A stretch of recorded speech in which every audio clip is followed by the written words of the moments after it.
So last time we have started on project scope management, and as we can see, there are other ways to basically explain how this plan scope management process can be understood in terms of data flow diagram, right? And this we have seen. I'm just trying to revise it, right? So the inputs are basically the project charter, the SOWs, the agreement and everything, which gives a clear idea of what needs to be done. Then we have project management plan, and within the project management plan, we normally consider quality management plan, project life cycle description, and development approach. So what we are trying to do here, we are trying to limit whatever needs to be developed. We are trying to understand the boundaries, whatever we need to be developed, and what are the processes applied to those. These are like quality management plan, which gives us the processes and policies and rules we need to apply, including the temporization and everything, right? So that's how we basically are learning how to basically manage the scope. Then we have enterprise environmental factor and the organizational process asset, as always, to basically get to the best possible processes so that we still achieve the efficiency whatever required. And this way we basically plan the scope management. The outputs are scope management plan, of course, and requirement management plan. What are the requirement management plan? Any addition in terms of additional enhancement, change request,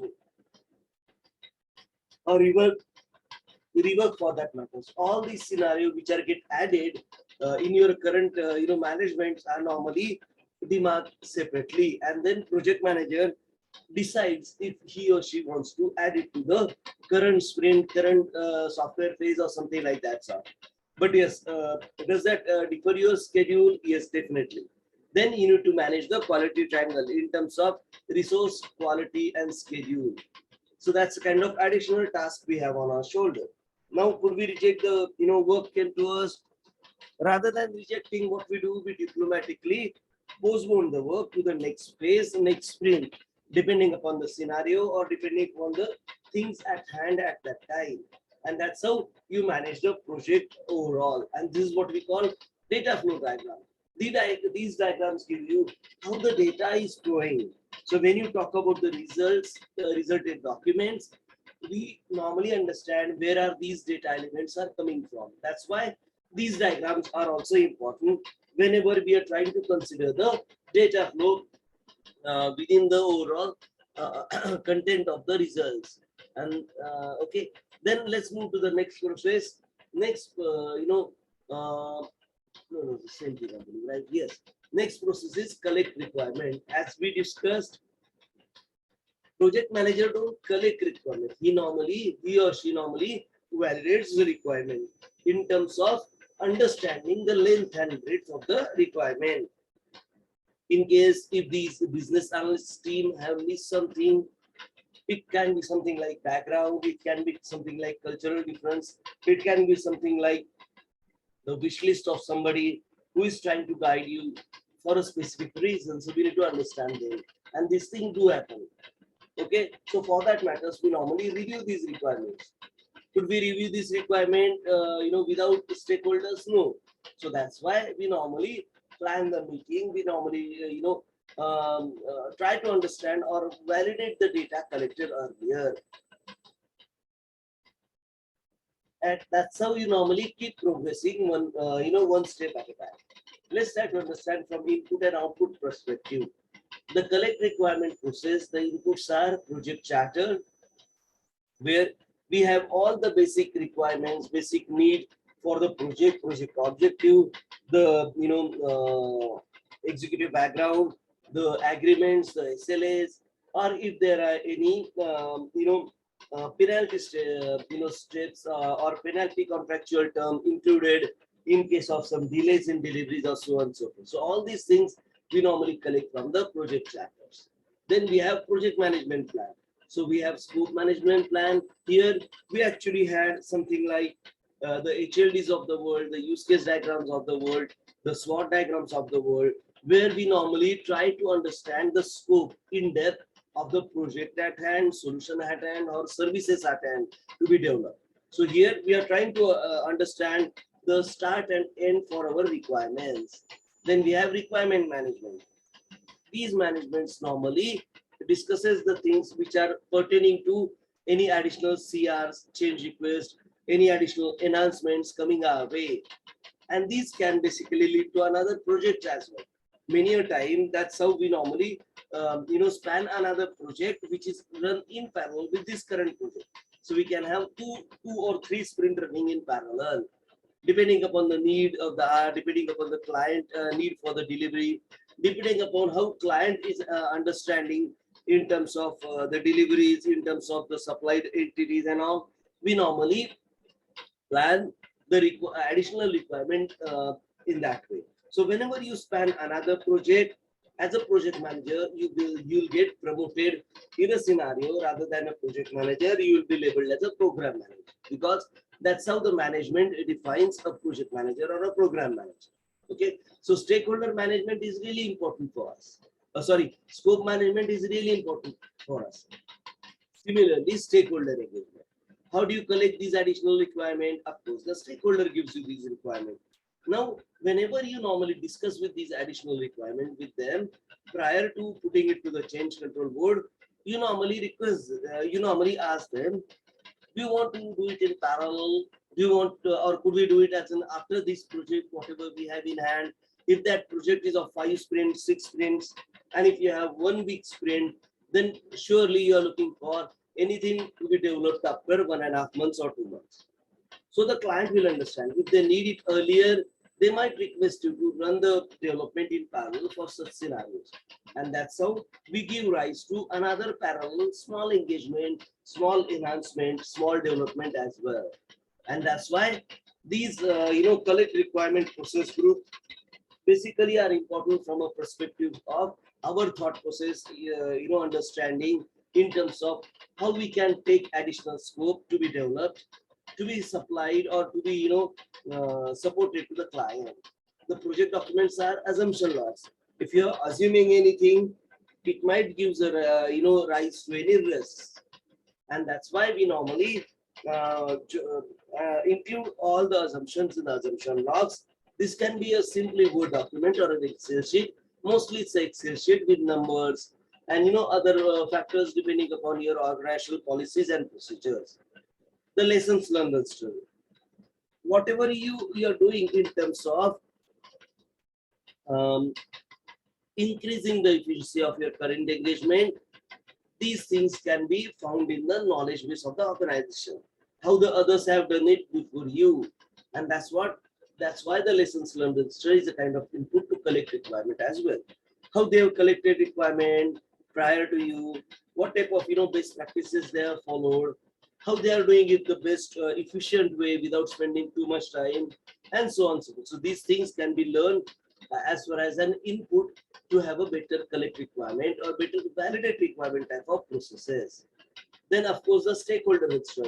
Through the stakeholder register, we will understand wish list can be given by anybody, but the wish list given by dignitaries, given by the stakeholder which have critical decisive factor among the organizations, really are very crucial for our project progresses. And that's why these stakeholder priorities, stakeholder scenario has to be updated in the stakeholder register, where we have a list of stakeholder, their name, contact, best time to call, their birthday, anniversary, pet name, and so on and so forth. So that whenever we need to, we have a tie, we normally try to create these informal channels, these additional communication channels to make sure if they are concerned about any delivery, any deadlines, they might come back to you as a friend or as an informal approach as well, which helps us our project to understand the new challenges coming in your way proactively ahead of times. And that's why we normally use the stakeholder register as a really proficient weapon for generating informal communication channel with the client, important stakeholders, which have a decisive power, which can sanction your, approve your, documents, approve your deliveries, and so on. So then, of course, we have all the agreements and service level agreements called SLA included as an input, just to make sure If there are any penalty costs for delays, we know them. If there are any awards to be given for early delivery, we need to know them so that we will try our best to achieve those. And of course, we have enterprise environmental factor and organizational process assets to help us out to affect the overall project management progresses in positive or negative way. So we need to consider these as an input to the very validate requirement or collect requirement processes. Now here I'll repeat again, we are trying to not to collect but to validate requirement which are collected by the business analyst team. In good old days, like before 2000 or 2000, we were basically having project manager to collect the requirements, and that's why this process group is kept as it is. They've added and modified it, but in many such startup scenarios, like where are the resources are very low, project manager does act as a business analyst as well. But that's not the great practices, because many a time project managers don't have sufficient time on his overall day-to-day due to project management activity. So he's not the right fit for a BA role. But still, some of the organization do that. Yeah, it's a risk, but still they take it because of their own reasons, and so on, right? So that's what we need to also have in mind. Let's try to understand tools and techniques in validate requirement. Expert judgment in case if you have a challenge in understanding or planning or any scope for any given solution, you might take help from the SMEs of the world, the COEs of the world, where they will guide you to make sure you know the actual boundaries of work whenever you are trying to do something new. And that's why the expert judgment are mentioned here. Then you have data gathering. In data gathering, you gather additional data which are already gathered by business analyst team, where we try to understand if we haven't missed anything in terms of the project scope management processes. Here what we can do, you can call for a brainstorming session, you can do interviews, you can interview a particular executive if you have mentioned any weird wish list or any crucial wish list which where we couldn't find the details, or those scenarios. Then we have focus group also. So even within client, we have their SMEs, subject matter experts, and center of excellences or focus group, where we will try to understand what's the background of the requirement so that we can actually address the requirement in the complete of its scope. Then we have questionnaires and surveys in case your client executives are residing somewhere like in India or other part of countries where it's not advisable to have a call during late hours or so. So what you do, you plan a web-based questionnaires and survey for them so that they can answer these questions and survey at their leisure. You can give them a couple of days to answer, and you will have all your answers as per your requirement. And then benchmarking. In terms of benchmarking, how am I doing in terms of validating these requirements? Is my efficiency okay, at par with the previous executions? It should be a bit better, but still, even if it's at par with the previous executions, I'm fine with that. Then the data analysis. In case of any particular decision making, might be cost, quality or schedule type of decisions are normally reviewed by the data analysis artifact, either provided by the business analyst, or you try to generate additional artifact by actually doing the data analysis or decision analysis at times. Then you normally decide to actual selections by voting or multi-criteria decision analysis. Voting in the scenario, you might have a voting during your scrum meet saying, okay, now we need to decide who are against, please raise their hand, you'll note it out. Who are pro these things, you can give your agreement and note the agreements, and so on and so forth. And then even there are multi-criteria decision in terms of we can do a SWOT analysis, so that we'll understand the strength, weakness, and what are the other factors. Even there's a political correctness or not, and all those things as well. So this is how we basically try to assign to a decision which is more suitable for your scope management, for your efficient solution building. Then we have data representation, the affinity diagram and the mind mapping. Here, what we are trying to do, we are trying to validate whatever we have took as a decision, they are adequately, supported by these documentary artifact. So whenever there is an audit, for understanding how you done the decision at that time, you can supply these artifacts to them. Normally, everything is in the cloud. So whatever you collected in terms of price analysis, quality analysis, or availability analysis, you upload all such documents to your cloud so that everybody can have a look at it. Specifically, the audit people, where they are trying to audit, how do you have decided at a particular time about the cost, availability, or quality of the third-party product you are procuring. I'm just giving you a raw example here, but still there could be many points where you need a data representation, might be presented to the PMOs or the senior management as well. And that's how we slowly, steadily progress in terms of our data representation, in terms of representing the correctness of our decisions within the scope management knowledge area, or validating scope, validating the requirements process group. And then additionally, yes, we need to have an interpersonal team skill, nominal group technique, where we will understand how to spearhead the actual brainstorming or focus group discussion, so that we don't go why, or we don't keep wasting time in terms of deciding, in terms of rather giving my view rather than deciding anything. Then also observation and conversation.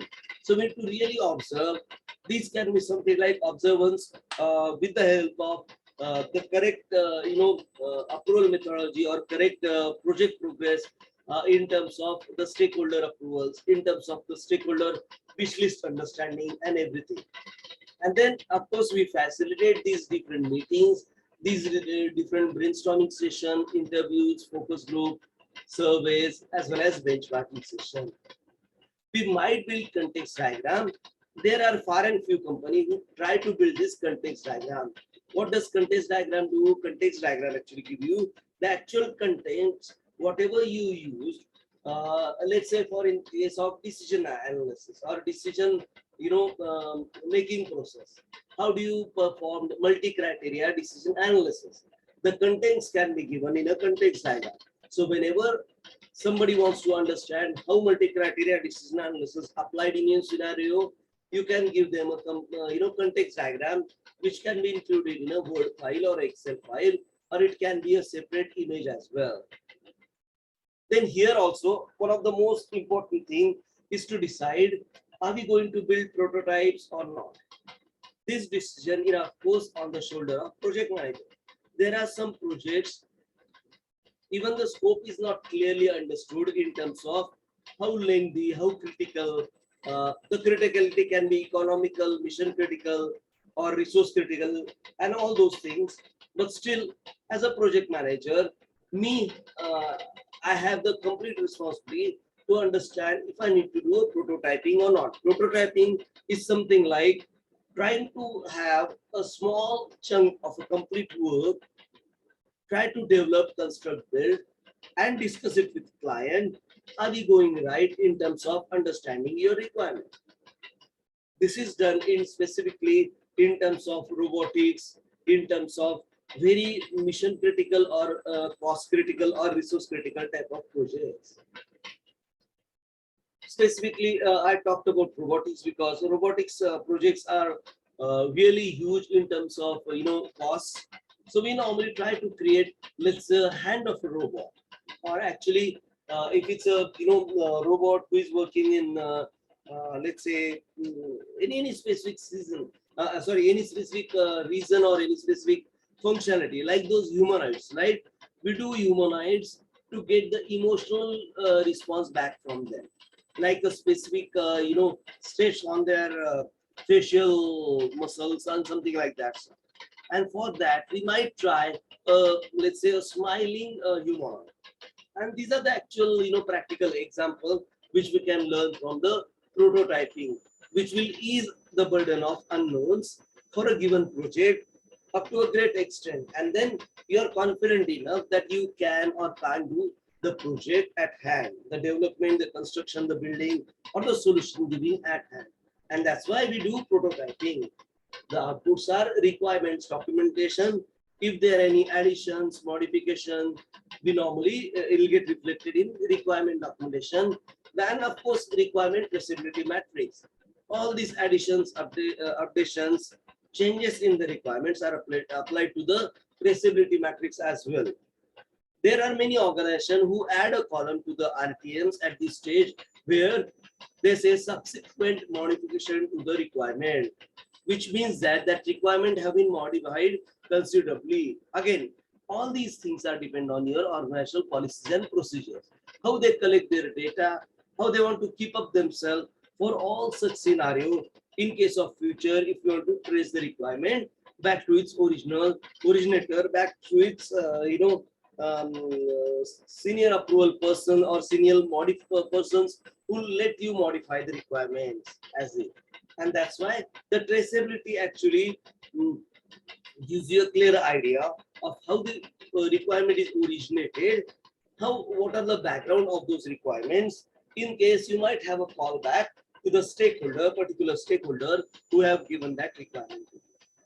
And that's how we keep progressing on validating requirement. Again, I'm trying to tell you about validating requirement, but the process name is collect requirement.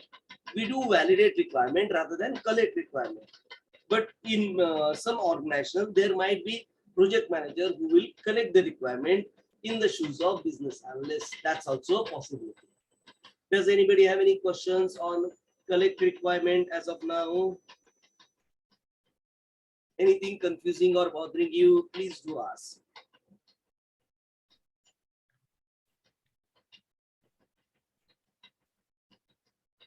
Could you hear me out clearly? Yes. Okay. So let me take it forward. Now define scope. Here actually we define the scope. In the scenario for these requirement, we are going to do these things. So here we are going to start basically understanding what needs to be done.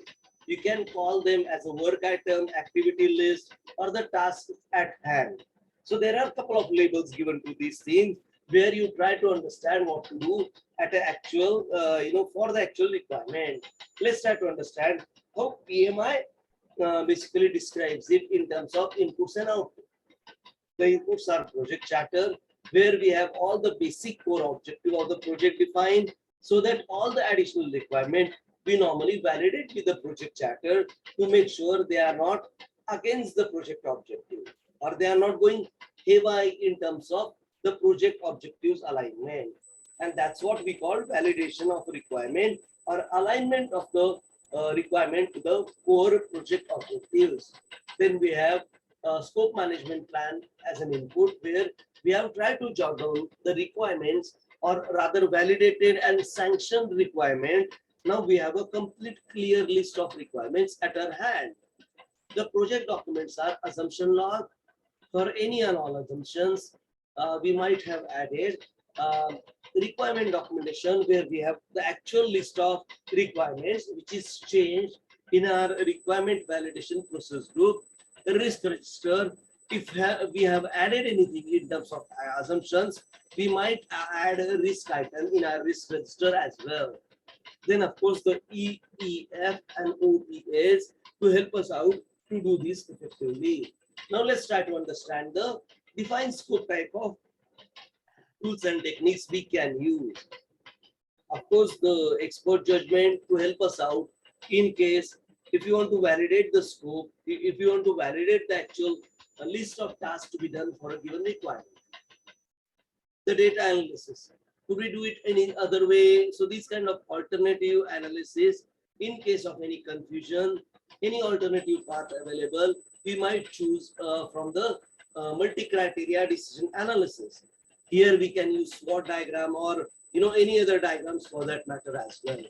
But normally we just use an Excel sheet and we just check with the SMEs or SME or COE to make sure whatever decision to be chosen from couple of options, those are the most effective decisions in terms of economic schedule and quality. And that's how we take the help of COE or SME to choose the correct decision for a given instance, for a given scenario.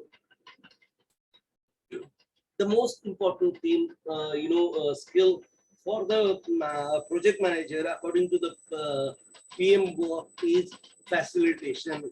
How do you facilitate to the others?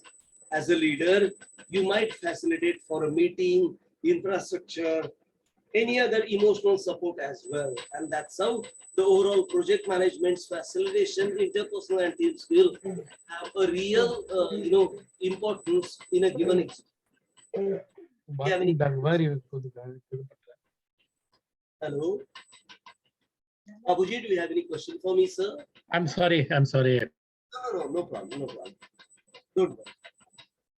So here, what we are trying to do, we are trying to understand the emotion, the skill for facilitation as well as project management. And this facilitation includes facilitation for planning the meeting, planning the discussion, even controlling the discussion quite a few times, but not get into the conflicts, not get into the unnecessarily time wastages discussion. Then of course, product analysis. In case of we are selecting any third-party product for making a project efficient to achieve the project goals within the due course of time with the best possible quality, you might apply something like third-party product which are already ready and deployed in quite a few places, like the biometrics of the world or iris scanners of the world. Here we are using the product available in the market, or you might outsource certain thing so that we will understand the economics and the efficiencies of these outsourcing to make our project more efficient, more profit making. And that's how this product analysis is also an important part in terms of defined scope. We will see this thing whenever we do actually the WBS, work breakdown structure, or task breakdown structure, or activity breakdown structure. The outputs from defined scope process group are project scope statements, any and all updates, the assumption logs, in case if you're assuming anything new, like I can get the delivery of biometrics to me by so and so date, and that's an assumption which is a risk. Let's say if the vendor is habitual of creating delay, your project might get delayed. So as a assumption, I need to understand this risk and include in my risk register as well. And then of course the requirement traceability matrix, where if there are any changes in the requirement, and so we have reflected those in scope, these are added to the requirement traceability matrix also. In some of the organizations, they might have a labeling scheme for each and every work item, activity list, or task to be developed. And for that, you normally refer those requirements with those numbers as well in the RTM. But it's not a common practice nowadays. But still, there are some organizations still doing those things. This is like if you have a manufacturing process, what are the raw material you're including in that manufacturing process to be traced out to the nth item, and that's why we have RTM to actually include all the source of the raw material, where you have procured from, what type of raw material you have procured, is it different from the previous, and so on and so forth. If it's, then we need to mark it clearly in our RTM as well. Then we have stakeholder register, where we normally have updated the stakeholder register for any additional learnings from the stakeholder in terms of the criticality of their decision making, in terms of their understanding of our project and the trust building of it as well. So this is also kind of interpersonal skill which is at play here for facilitations with the stakeholder, with the client as well. Did I miss anything, or anything you want me to describe in detail? Again, please do let me know. Anybody have any questions at this moment? No, sir, all good. Great, great, no problem. Have a look at it. Have a look at the recording, which I'm going to share in a couple of hours or by your morning time. You might have questions. Do let me know. Okay. Now we are moving to the actual project task activity or work planning. Now let's try to understand how do you create WBS work breakdown structure. Now, this is really a life skill rather than a project management skill. If you could break down your work to an actual estimated value, you could plan your life much, much better, believe me. And treat it as one of the most important skill you can do to manage your even day-to-day work. Let's try to understand how we do it. The inputs are scope management plan, whatever we have created, the project scope statement to make sure we haven't missed anything from the scope statements, or it's the alignment of the actual core scope and the other requirement as well. The project documents, the project scope document, requirementation document, the requirements document to make sure all these requirements are covered whenever you try to create the task list, activity list. Then, of course, the enterprise environmental factors and organizational process asset. Enterprise environmental factor to understand if there are any external obstructions coming our way. Organizational process assets to help us to use those templates, to use those various already developed documents so that we just do what it needs to be done at actuals. So we just create WBS from the given requirement rather than wasting our time in formatting the Excel, formatting the Word document, how should it look good, and so on. So the tools and techniques are expert judgment and decomposition. Now, decomposition is one of the most important, tools or techniques here. How do you decompose? Let's try to understand. Let's take a couple of minutes here. How do you decompose your work? Let's say I want to make a tea in the morning. How do you decompose your work? Okay, whenever I get up in the morning, I might be sleepy. So what I do, I put the pan or the pot near the sink so that I'll just fill in the water and put it on a stove. And once this gets boiled, I'll add tea powder and the masalas as per my requirement. This is a normal. I'm trying to break down the work of a tea making here with the each and every activity I do for it. This is what you call activity breakdown structure. The way breakdown structure can be fill the water in the pot, put the pot on a stove or induction, whatnot, add the necessary powder, masalas into that, make it to a boil. You might add milk or cream there on the stove itself, or you can filter the tea and then add milk or cream as per your need. Same thing with sugar as well. Now this is what the work or activity breakdown structure, where decomposition gives me a clarity of each and every such tasks, works or activity, and how much time will it take. When I say fill in a water from the tap, how much time will it take? Something like 10 to 15 seconds. Yes, I think that's about it. Please do say if you contradict with me. When you say when I put the pot on the stove, it might take a couple of seconds. Then to lit the stove or the induction, it might take additional couple of seconds. So let's say 10 seconds, another 10 seconds at the most, even to include tea powder, add the tea powder and masala as well. And this way, if you go to the actual work breakdown structure or activity breakdown structure, you can understand how you should basically trying to build the assessments of the time requirement to develop, construct those activity as well. And this gives you a clear idea of how you can do it better. So next time, whenever you are choosing the correct alternative, you might include this time consumption for a given task and work activity as well. And that's how you keep building these decomposition techniques as and when you gain the experience. And that's the best part of it. The outputs from create WBS are scope baselines. We'll understand what is scope baseline in a minute. The project document update, assumption logs, and requirement documentation. Now here, actually, the RTM also comes in a play where we normally update the RTMs in some scenario.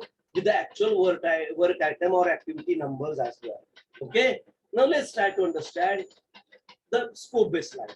Scope baseline is a kind of baseline or an average line where you normally decompose each and every requirement on average to a number of tasks.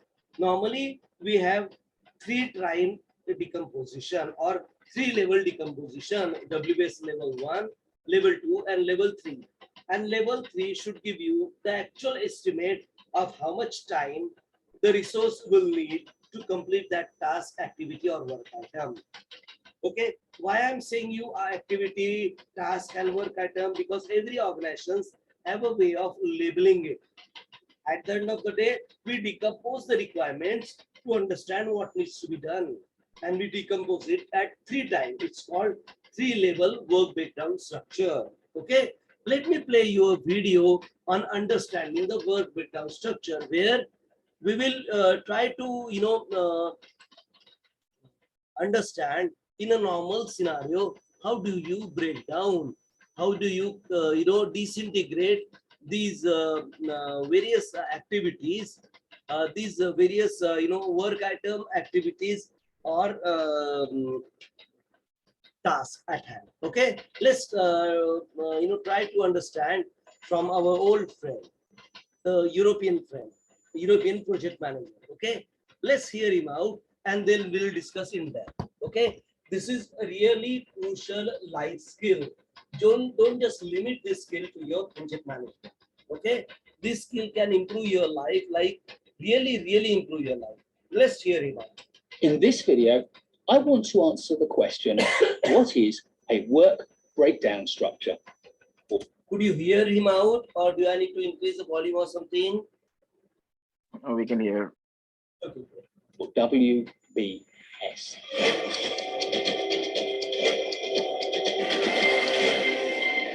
The work breakdown structure is quite simply a tool that breaks the work down into a structure. Let's say a little bit more about this though.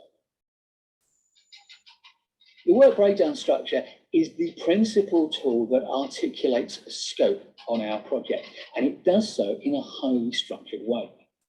At its simplest, we take the entire work of the project itself, and we break that down into a number of substantial chunks. We then take each of those chunks of work and we further break it down into its principal components. And each of those principal components gets further broken down until we end up at the lowest level of the hierarchy with individual tasks or activities that the person who will carry them out recognizes as a single coherent task that they fully understand. Now, the representation I've put on the screen is very useful for understanding a work breakdown structure, but it's absolutely rubbish for representing it across a large project. It will just rapidly get out of hand. And so what we actually do is we number across the principal activities, and then for each thing that flows from those activities, we give it a sub-numbering system. And so we end up with a comprehensive list of every activity that needs to be done with the scope of the project. And the proper way to plan projects is to develop your work breakdown structure before you start thinking about dependencies and sequence, which will of course give you your network chart, or elapsed times for each of the tasks, which will allow you to draw up your Gantt chart. The best way to produce a simple work breakdown structure if you're working on a small project is with a word processor tool like Microsoft Word. If, on the other hand, you're working on a larger, more rigorous project, then you will no doubt have some form of project management software that will allow you to capture every activity, allocate unique reference numbers to them, and create your work breakdown structure as a preliminary step to producing your network chart, your critical path, and your Gantt chart. Tools such as Microsoft Project are designed to do this. A good work breakdown structure will be MECE, M-E-C-E. And that stands for mutually exclusive and completely exhaustive. That is to say, mutually exclusive, each task is clearly distinct from each other task. There is no overlap between the tasks. And completely exhaustive means that everything you need to do on your project is covered on your work breakdown structure. The thing that many project managers miss out of their work breakdown structure are all the tasks and activities concerned with managing the project. So as a matter of habit, I will always create one work stream, one major area of work on my work breakdown structure labeled project management. That way I capture all the tasks it takes to manage the project. And then when I start budgeting the project and allocating resources, I have those tasks ready to budget and resource. And that ensures that I don't forget the project management activities, and I've got the budget and the resources to carry them out properly. I'm going to end with what is sometimes perceived as a bit of a rant. It's about the difference between the UK approach to work breakdown structures on the one hand and the US approach on the other. Neither is right, but here's the rant bit. One of them is a little bit more right than the other. So, in the UK, our work breakdown structure is written as a set of activities or tasks. If you're a linguist, then you can think of them as written with verbs. The US approach is to break down the work by breaking down the deliverables or the products, your project. So at the top level, you have the completed project, and at subsequent levels below, you have more and more detailed descriptions and smaller components of the product set you need to create. In the UK, we would call that a product breakdown structure.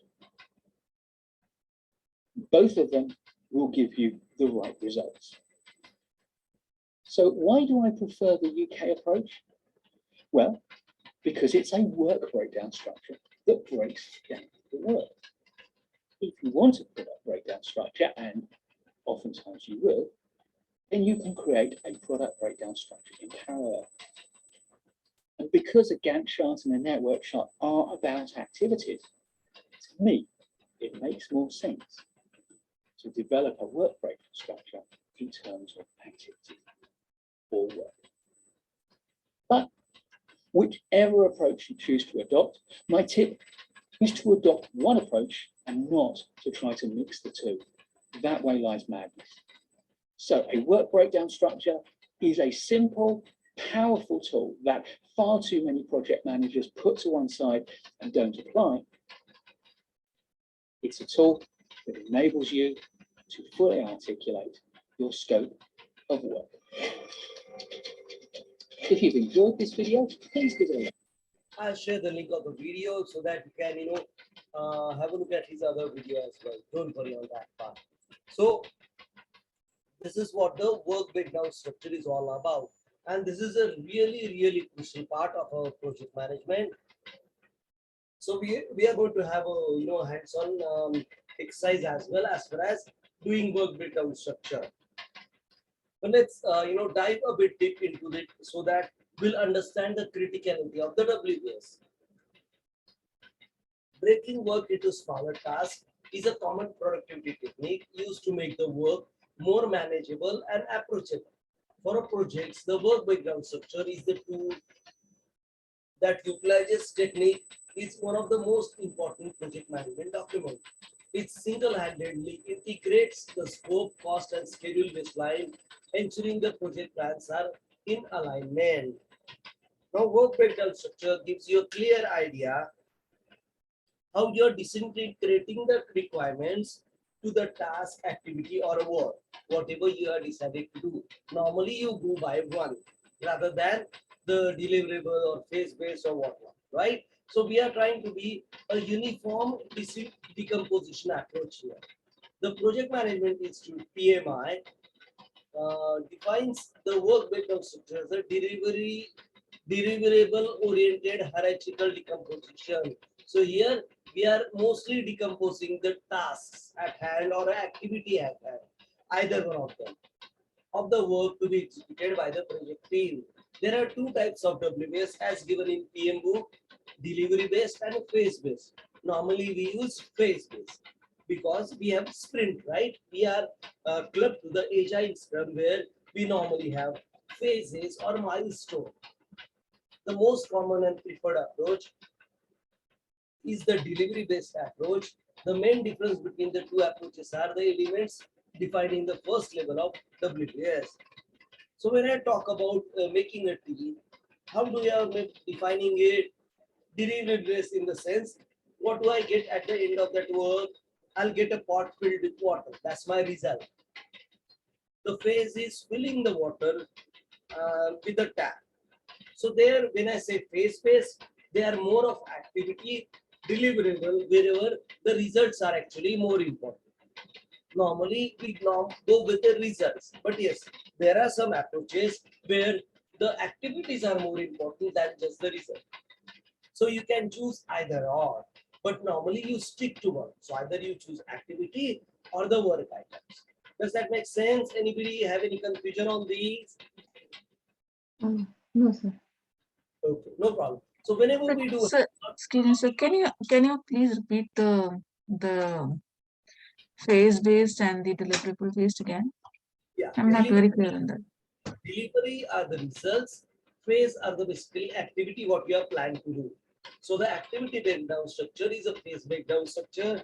Delivery based, delivery based work breakdown structure is basically the results we are expected.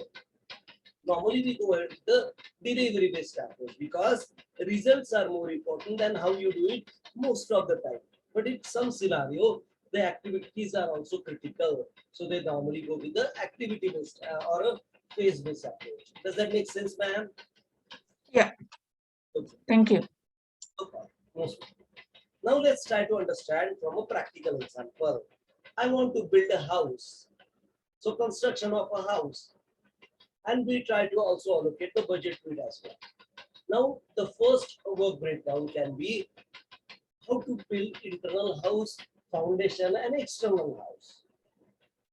So we are just, trying to basically break down the overall activities required to construct a house. So the internal work can be so and so percentage. So the budget can be so and so percentage. Then the electrical work that can do to so and so percentage and so and so budget. Then we have plumbing. Plumbing might took so and so percentage and so and so budget. And these type of planning can be done. If you want, even in internal, you can go into one level D, and this is level 1. Level 2 is 1.1. Another level you can go 1.1.3. So internal electrical work, I can say for a room called hall, for a room called kitchen. The electrical work in hall, we have, let's say, 6 point, 2 fans, 1 air conditioner, and so on and so forth. So that whenever I go to the third level, I can actually understand how much time that activity or task will take. And that's how I normally complete my work breakdown structure. Now, whenever you go to the third level, that's what the PM book or a generic standardization of a project management have been zeroed down to. So normally we take the WBS to the third level, but actual decomposition of a 4 times. Do you understand what I'm trying to say? Whenever we decompose the actual requirement or actual project also sometimes or actual module to 4 times, it's the third level WBS where I normally assigns the number of hours actually to be estimated. And if you calculate all this total number of hours, we normally zero down to how much total number of hours that same requirement, same group tasks are basically required to complete, and so on and so forth. So whenever you think of, is it enough to break down, breakdown for level 2 or level 3, the flag here is the actual estimation, what we can do with a complete confidence. Is it a gut feeling? Yes. At the start, it's a gut feeling. But whenever you gain all experience, you can get it reviewed from the COEs or SMEs to make sure you are completely in line with the actual our previous such experiences. And that's why WBS is one of the crucial things which we develop. Have you understand the example here? Any confusion on this example and the level of decompositions?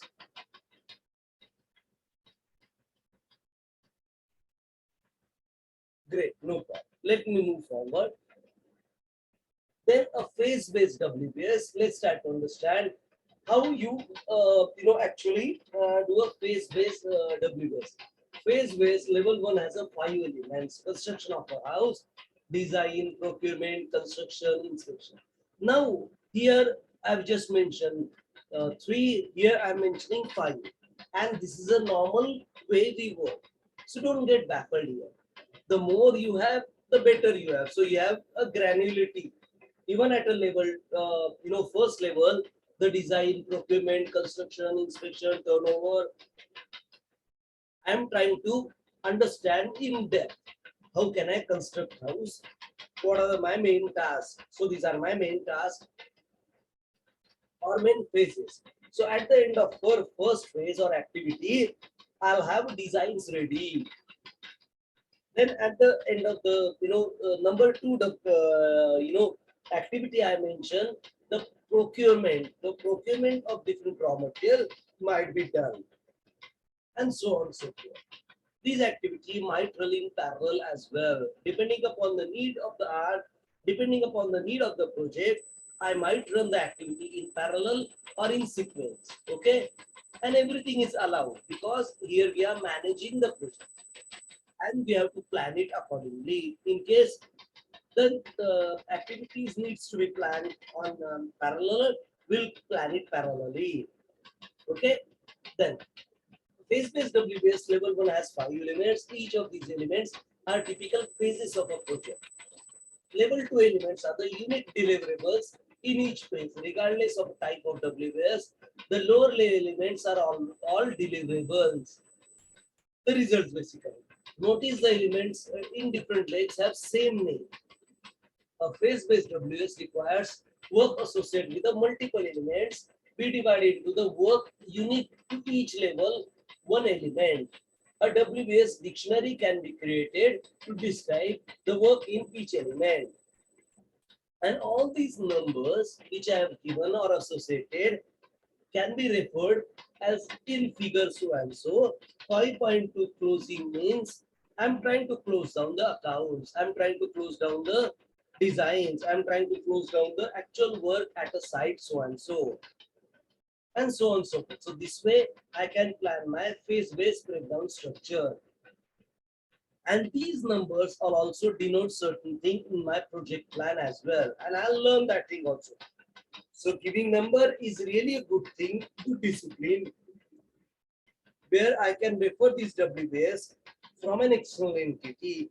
Have a look at number 3.2.5 in the WBS image or a phase-based work breakdown structure we have created on so and so page of so and so document. And this is how we normally do a phase-based WBS most of the time. Does that make sense? Yes. It's a simple enough, but why I'm trying to repeat this thing, because this is really crucial or the kind of first initial stage of creating the actual project plan. Now let's understand again. Whenever you say construction of a house, now I'm taking the three tasks or three activity based WBS: internal, foundation, and external. At the first, these are called the root elements or control accounts.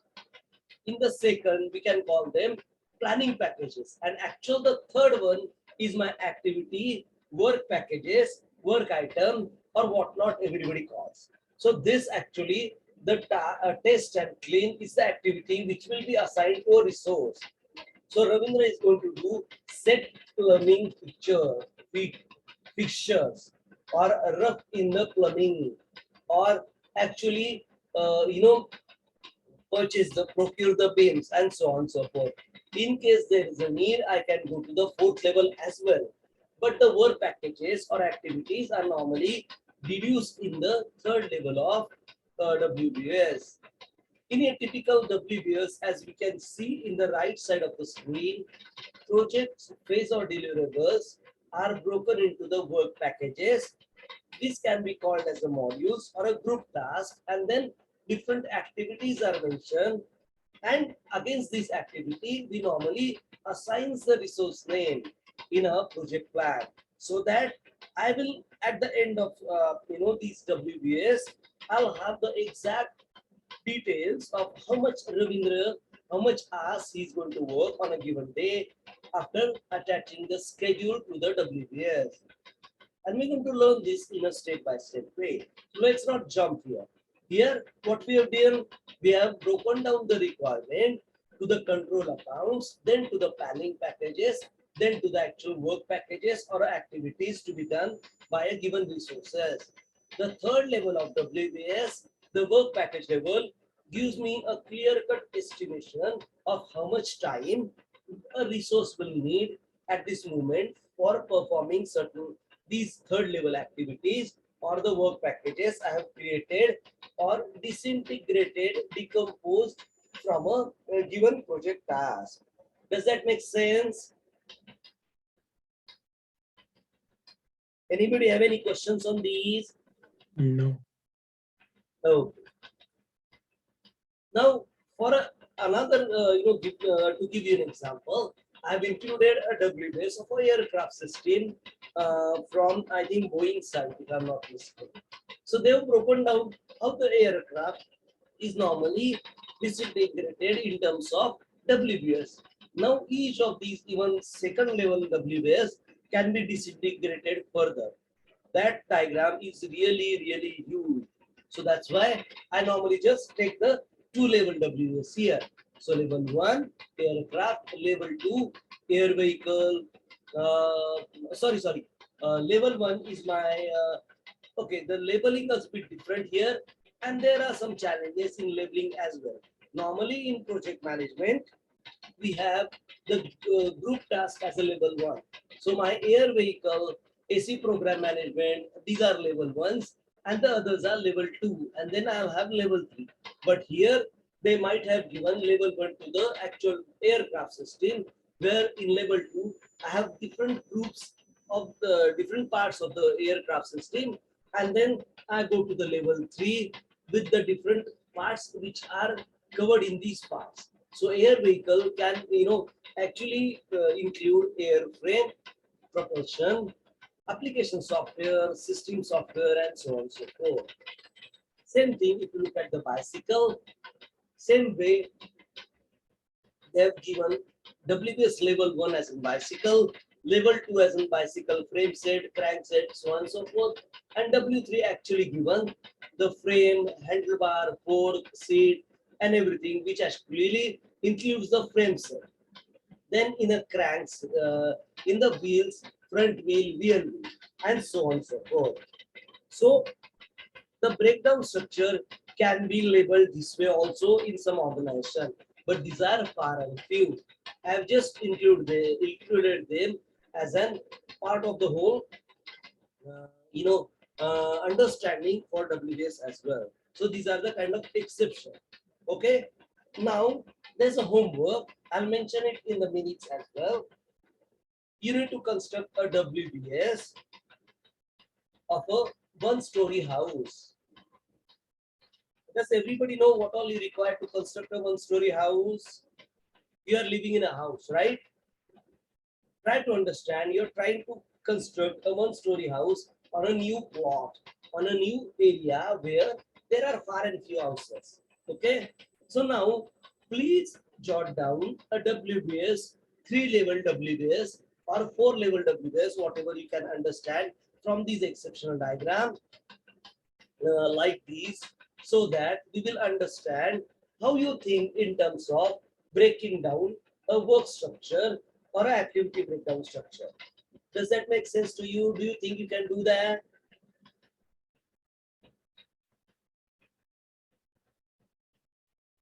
Anybody? Do you think you can create a WS for constructing a single story house? Yes, sir, we can do that, Sure. but So let's we never return our work to you. So no. You can basically, we can discuss that thing in a next session as well. I'll share the PPT as well, so you can go through these items. But don't repeat these things. Try to think it from your thought process and then compare it. Then you'll know how good am I in terms of breaking down or giving the labels to it. Okay, because you must have constructed a house. Even if not, don't stress yourself. It's a simple activity. Okay, and you can put in your words as well.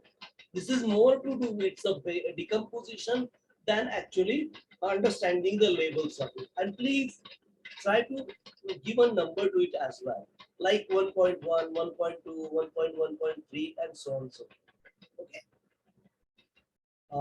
Let me move to the next one, the control scope. This is also one of the most important, tasks we do in a project management. So you manage the project, you control the scope in terms for any additions, subtractions, or modification left and right. This is an important process group because today, in today's world, we work with something called Agile Scrum, where we have a flexibility of requirement. So we have said that we are flexible in accepting requirements in all phases of our project life cycle. But at the end of the day, I need to decide my work for a given time. So what I do, I normally have a sprint backlog, which have number of requirements to be developed in a given day's time, and that's what we call sprint. We do actually collect requirement during that as well, but we don't add those requirements to our sprint work plan or whatever you created WBS, which is applied for a given sprint, is normally a static, plan for a given sprint. So whatever you created in the, on the first day of your sprint is normally static throughout your sprint. But yes, there could be some exception at all the time. So don't worry on those, exceptional scenario. For our understanding, let's assume that we can, zero down or we can fix a requirement for a given sprint. If any requirement comes, I can actually shift it to the sprint 2, even if it's a high priority one. Okay, let's assume that for a certain time where we actually trying to learn how to control scope. This is the one way to control scope. Okay, let's try to understand in input and output type of thought processes. The inputs are, of course, scope management plan, requirement management plan, change management plan, configuration management plan, scope baseline, and performance measurement baseline.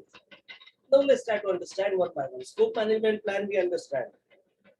We are basically trying to limit the scope for a given sprint.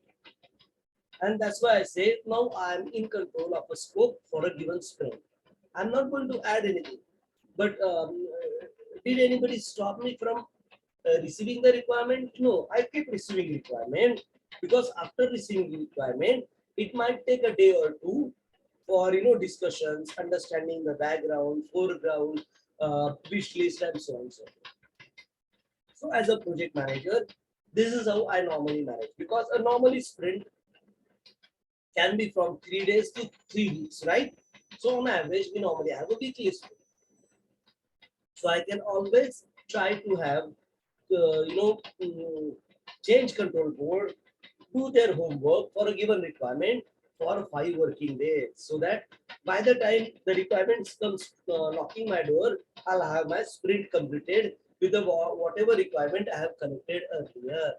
And that's what the overall requirement management plan should be, must be. But still, there are some deviation from such what you can say concrete thought processes, and that's the kind of challenges, or that's the kind of changing circumstances make the project manager more fun, more keep our project managers on the toes.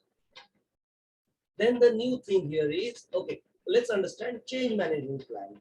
All these additional change requests or enhancement requests are normally part for the next sprint planning. Then we have configuration management.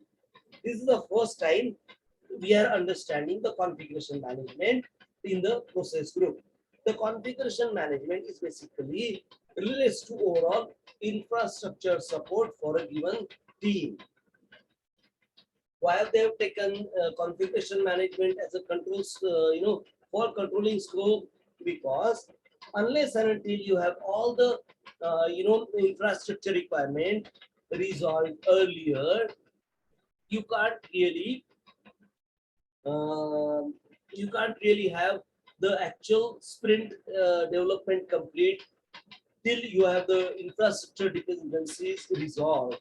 Now, these infrastructure dependencies in many organizations can also include the raw material supply and various other such supplies as well, even stationary supply and so on and so forth. Now, this scenario where we normally have a configuration manager labeled within our team to make sure he or she normally coordinates with all the other departments within the organization to make sure you have all the configuration element or the configuration management element infrastructure support ready for our project team before we start the sprint. Again, I'm going a kind of fixed planning from one sprint to another. Could there be any deviation? This could happen. Like resource A, X laptops had a hard disk failure. Okay, then what to do? We might, replenish him with the other laptop, but the work we need to get backed up from our cloud repository, which normally backs up the work mostly on a daily basis. In some organizations, they do almost a real-time code backup as well. In that scenario, no work is we don't have we never lose any work, but normally we have a daily backup systems where we can get the work rolled over for the start of the day. So whatever you have lost in terms of the current day's work, that's only the loss we incur and something like this. So what we are trying to do, we are trying to manage our risk of loss in terms of infrastructure failure. And who is the responsible person here? The configuration manager. Then we have scope baseline. Scope baseline in the scenario, how many deliverables are planned for a given sprint? This is the third or the fourth level WBS we are talking about. And that will give you a clear-cut idea who is doing what. And whenever you apply schedule to the scope baseline, you have who is doing what and what date or what time. And that's what make my project management plan as a complete reference document for the project progress. And that's the fun of the project management. Then I can also measure the performance. Now the performance measurements are for all the 3 M's, man, material, machines. So how the human resources are performing, how the raw materials are performing or enhancing my quality, how the machines and in the sense of desktop, laptop, servers, lathe machines are helping me to do my work efficiently. All these 3 performance measurement baselines are normally collected from the organizational knowledge base, and the project management or the PMO teams make sure the given project is doing above and beyond of such project measurement baselines, so that the actual efficiency is much better than the previous similar execution. This is what it means when they talk about performance measurements baseline, so that they are calibrating your performance based on similar executions we did in our last project, similar last project. The project documents updates are lessons learned registers. In case you have adopted to any better methodology, efficient way of working, you can use those things to gloat yourself with the lessons learned register or a knowledge archival mechanism. Then the requirements documentation. In case if there are some additions or the priority changes, I do apply to the requirement documentation as well as the RTM. Then here The inputs are work performance data from the knowledge management stream or from the HR in some scenario where the human resources can give me a remark of how Ravindra Pande have performed in his last project. Good, bad, ugly, depending upon his, actual even uh, background, social background, and all those kind of scenario also if it are project. So here the work performance data plays a real crucial role for controlling scope. Now here what we are doing, we are controlling the scope with the resource only. Now hereafter, we're going to understand the schedule management of it. So when you add a schedule to the scope with the resources attached to it, you normally derive a cost. So the fourth knowledge area is the cost management. And that's how we are progressing on one after the other. The tools and techniques of the control scope process groups are data analysis in terms of variance analysis and trend analysis. Now each and every project management software have these two things inbuilt into them. The variance analysis, variance in terms of are we doing good, are we doing bad in terms of similar such executions, and trend analysis, which a project manager normally reviews on every day, where as per the today's work executions, am I overshooting or am I underperforming in terms of the trends of the day-to-day work executions? And that will give me a clear idea. If I'm lagging on certain things, I might proactively add some extra resources to make sure I'm at par with the project deadline, which are already planned there. And that's how I try to maintain my or try have a keen eye on my end goals, end results on almost day-to-day basis, if not hourly. Again, this is the project management art of working. Every project manager do differ. Some might plan it almost on hourly basis like me. Some might plan almost on the day-end basis like many other project managers. So again, this is depends on your personality. How you want to control your scope, how do you want to control your project management overall. The outputs in control scopes are work performance information, any addition, subtraction, modification to a human resource or a raw material or machines. We normally denote this work performance data to the organizational knowledge base. Change requests. What are the change requests are accepted, prioritized, or added to the sprint, current sprint, next sprint, and so on and so forth. Different management plan updates are scope management plan for any updates, changes to the scope, schedule baseline, where I'm started applying schedule for a given task or activity after the estimations. Then cost baseline. So when once you add a schedule to a given activity with the resource, you get a cost. Now the cost baseline basically talk about all the cost which I'm incurring for a given task shouldn't be overshoot for whatever budgets I have. And of course, we have the management contingency of the world and everything. But at the end of the day, I need to perform within my limits in terms of the cost. And this is one of the most crucial factor for every project manager. And how do you reduce the cost? You have a task breakdown or activity breakdown. You attach a resource to it and apply a schedule to it. Then you reduce the cost. So for a given task, for a given resource, for a given number of hours, you reduced a cost. A performance measurement baseline in terms of how the resource were doing in a similar project last time the organizations have been executing. And are we doing better? If not, almost at par with the older efficiencies. But yeah, we should do better. That's the normal thought process because we should continuously improve. That's the quality management system tells us. The project document updates are lessons learned registered.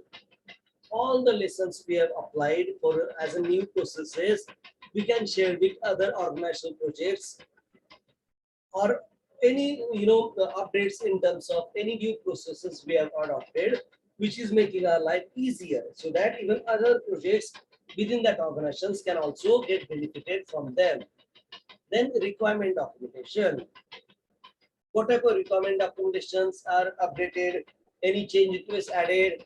Any requirements have been modified or scoped out differently can be basically updated accordingly. Then of course the RTM. Same with the requirement changes. And as we are also understanding the resources here, so the RTMs here basically include who is responsible for completing that requirement. So those type of resources also get added to the RTM.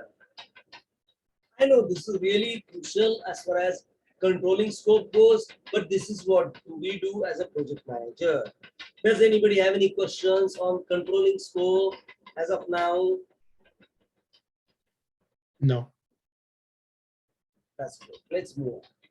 Now, scope management overview. What we are trying to do here, we are just trying to review all the things which we have learned.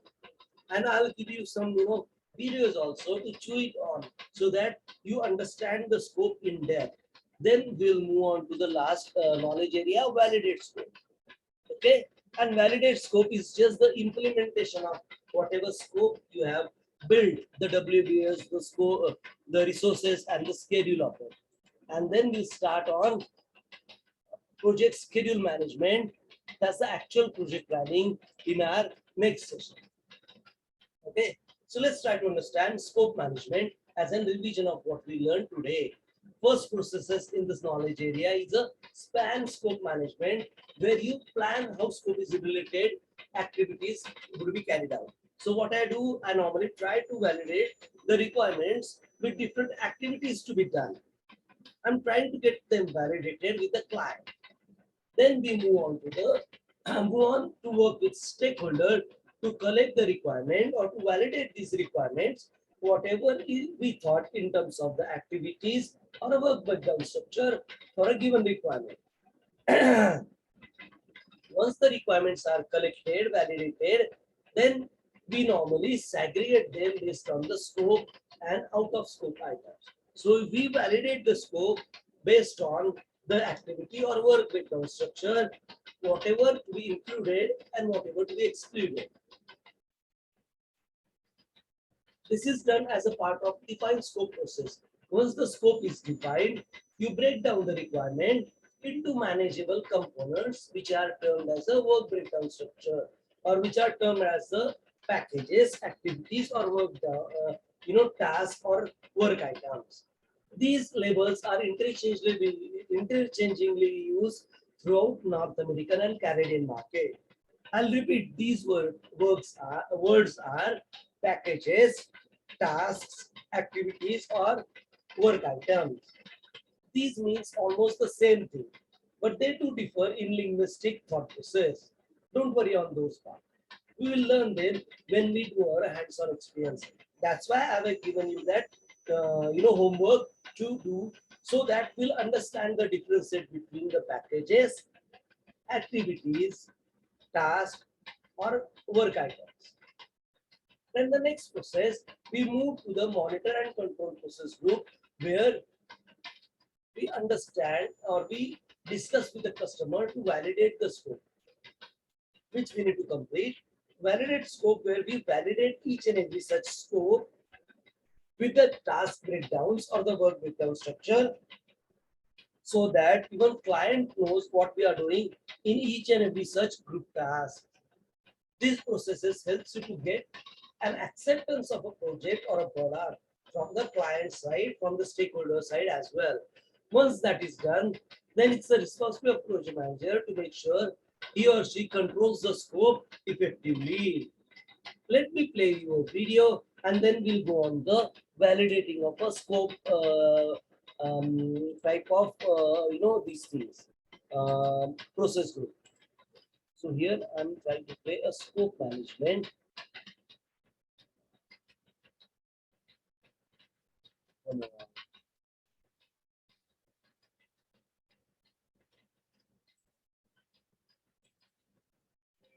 Yeah, give me a minute. It's a small video, some 7 minutes or so.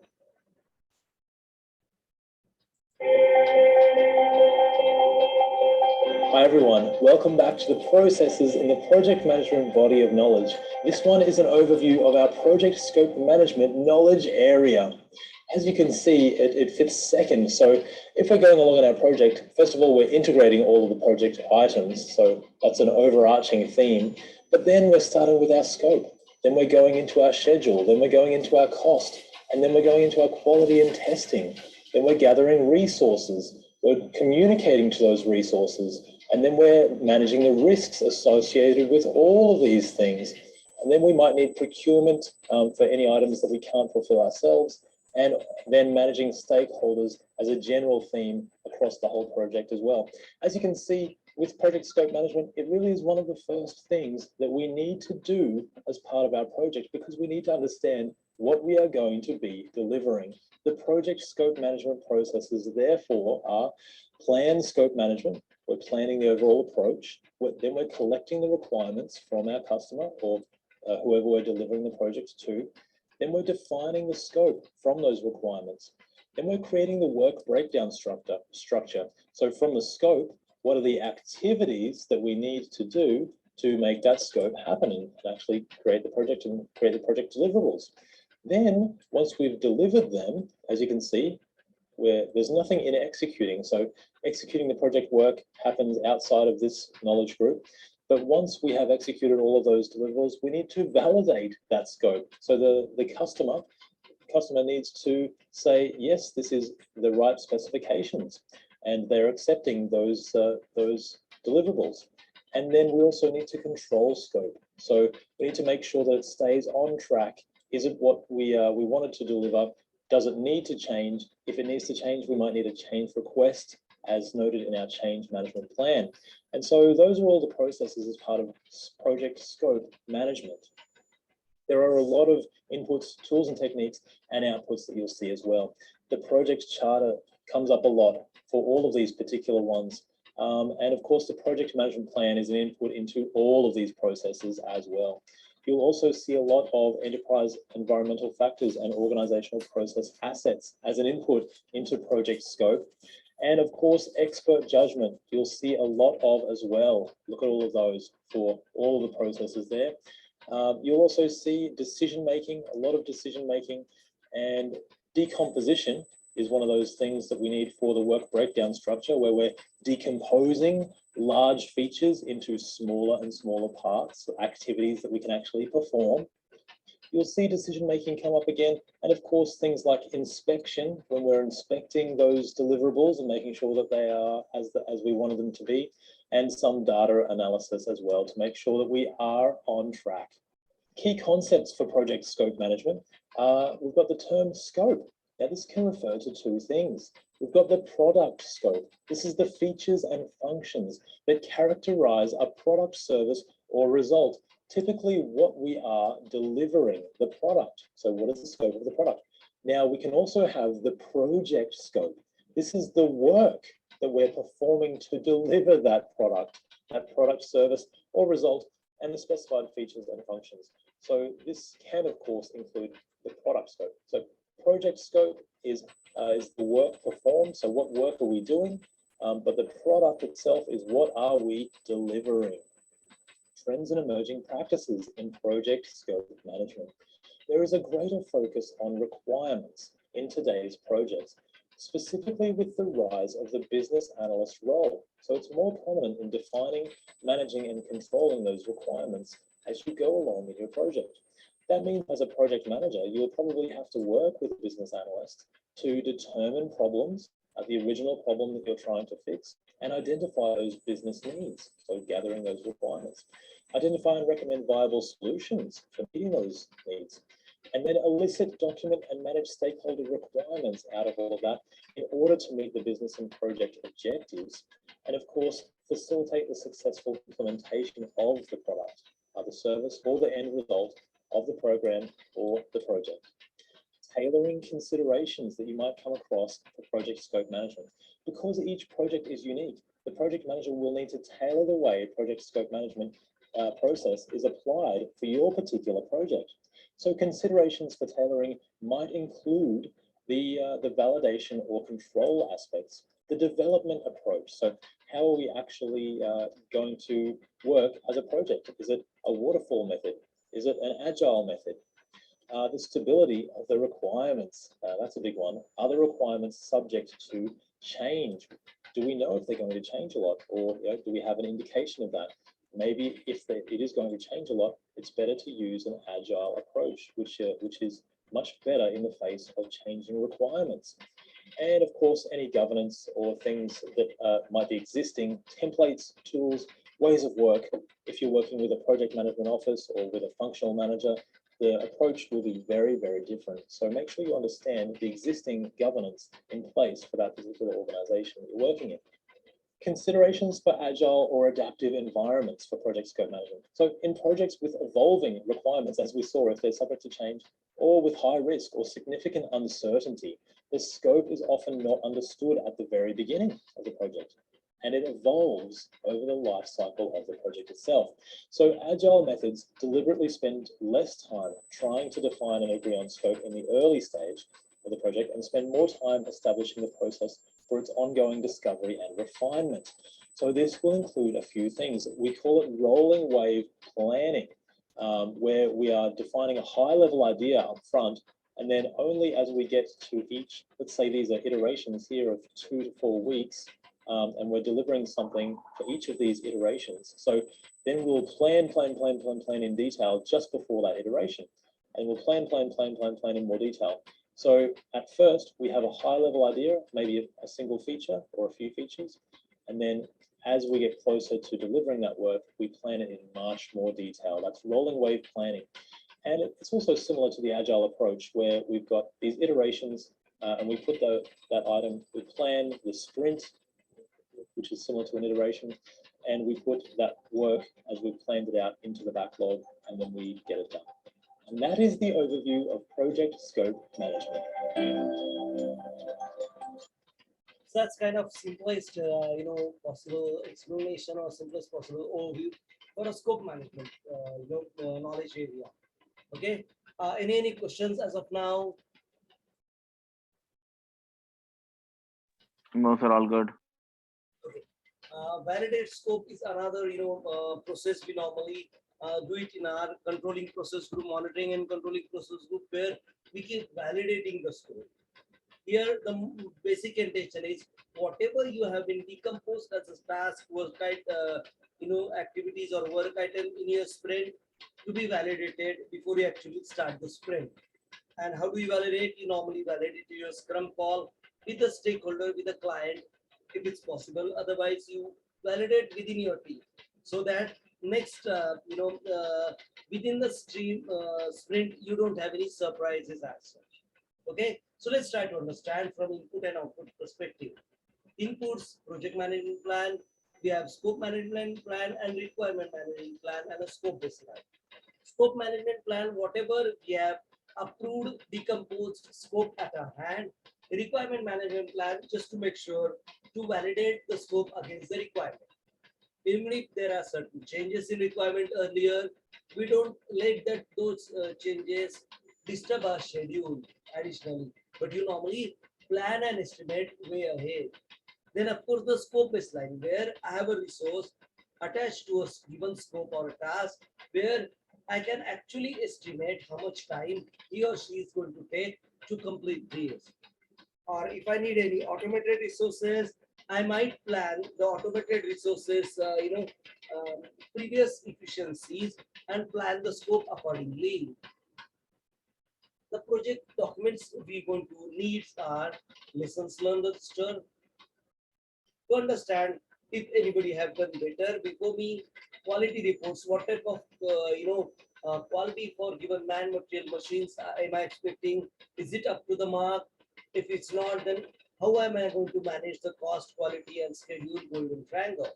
If there are any early issues, I might raise them to the risk management team or the project management office. Requirement documentation for all the requirements which I have collected before I start my sprint backlog, before I start my kind of stable planning for my given sprint. And the RTM, of course, because RTM has the total evolution of a requirement from a source, different discussions, different addition, enhancement, and then whatever we have broken down to the actual tasks. Then verified deliverables. Here, whatever approvals we got from the stakeholder in terms of these tasks could give you these deliverables, or these are the milestones which we have to acquire within the next sprint. It can be from 3 days to 3 weeks, but normally it's a 1 week sprint. So we'll try to understand how we are going to validate or the verified deliverables to be delivered in those given, on those given schedule. Then of course we have work performance data to help me out. How am I performing in terms of the project deliverables, constructions, and the other activity as well. And I'll make sure I'm above and beyond of the previous such experience my organizations do have. Tools and technique, inspection, audits, quality checks, all these things are basically included in my validating scope, because whatever I'm planning to deliver, I need to inspect it to make sure it is up to the quality, so that I can plan those all quality control, test case run reports, and so on and so forth. Then the decision making. In case of any delayed decisions or something like that, or added risk, added issues, we can have a decision making voting processes within our team to understand what path I can choose out. But I really surprised they haven't mentioned decision making as a tools and technique here, because lots of validation of a scope decided on voting, but the decision making has to be supported by all the artifacts as well. But yes, it's not there. No problem. In outputs, we have accepted deliverable. So when we are through with all those quality control, test case runs and everything, the deliverables are accepted for delivery either by release management team or by the project manager himself, because he is responsible for the delivery. Then we have work performance information. Any addition, subtraction, modifications to the work performance data for a given resources are updated here. We also add any change request if we are agreed to do within the current sprint, but normally that's a kind of exceptions. Otherwise, we don't normally accept change requests during the sprint, progress, because it disturbs the schedule in a quite, larger magnitude. Then the project documents updates are, of course, the lesson register, requirement documentation, and RTM for any change request accepted, or any scope deviations or something like that sort, or even any priority of the deliverable change. When I change any priority of the deliverable, it means that the delivery has to be got delayed, and I might deliver this thing in the next sprint. So even next sprint planning or next sprint requirements or priority list has to be changed accordingly, and that's why the RTM and the requirement documentation are also needs to be changed. Anybody have any questions for me on validation scope as of now? No, sir. Okay. Let me share these videos which we have played and also the recording so that you can go through it. Please do a simple homework. Try to build a WBS on constructing a house which is not part of an apartment kind of scenario, a kind of separate house on a plot you have purchased. Okay, try to do it, because I think for such scenario, the requirement very well. You can find the WBS given here, but what I would really suggest to try on your own and then have a look at these also. Okay, and you can present that thing in our next session if you want to, and we can basically try to understand, are we missing something? Are we doing it, according to the PMI standards or not? That's all what we need to do. Okay. Any questions as of now for me? Anybody? No, sir. No, sir. Okay. Thank you. Thanks a lot. I hope you are learning, and these are really great skills to achieve throughout our life. So please Right. do. Okay. And we'll basically from next session or next session, we are going to start actual project planning with Excel. So all these, homework all these understanding is a kind of need of the hour. So please do those things so we can build a project management plan really easy without any major efforts. Okay. So thanks a lot for your time. Have a good night. Let me share Thank the you. Good night. Bye bye. Take care. Thank you. Thank you, man.